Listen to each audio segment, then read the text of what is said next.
pendengar dan juga pemirsa RRI Gunung Sitoli, saat ini saya berada di Museum Pusaka Nias, tepatnya di ruangan perpustakaan. Nah, bersama dengan pengelola perpustakaan Museum Pusaka Nias, Bapak Arrozanologule, bisa dijelaskan seperti apa Museum Pusaka Nias ini dalam memprakarsai pengenalan tanaman obat tradisional ini di masyarakat kita. Ya.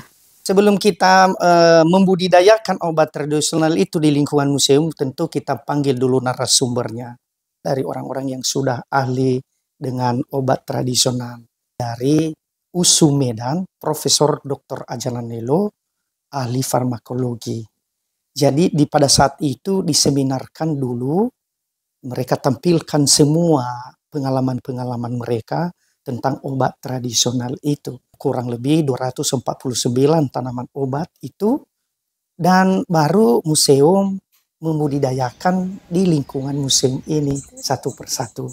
Misalnya kita lihat di buku itu, dan disitulah terhimpunlah 249 jenis tanaman yang bisa berkhasiat. Dan kita terbitkan seperti ini lagi, obat tradisional Nias. Lalu bagaimana Museum Pusaka Nias ini mengembangkan tanaman-tanaman berkhasiat obat ini di lingkungan MPN, Pak? Selain bahan mentah, bisa menjadi obat yang dikeringkan dengan metode-metode tertentu, maka bisa dijual juga kepada masyarakat. Saya Hatimah Farasi. Saya menangani tentang obat tradisional Nias. Itu mengembangkan, melestarikan tentang obat tradisional Nias. Nah, itu sejak tahun 2003.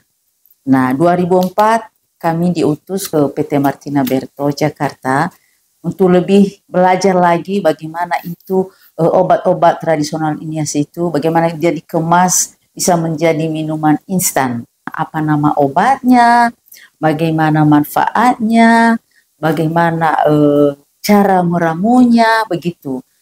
Jadi sejak itulah saya mulai mengumpulkan semua, siapa tahu ada orang, saya dengar ada obat, saya catat begitu. Karena sudah berminat dengan itu dan memakainya juga, jadi saya suka begitu.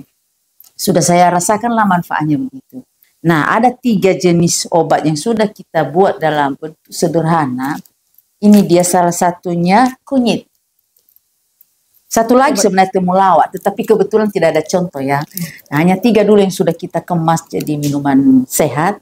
1 kunyit, 1 jahe, dan 1 temulawak.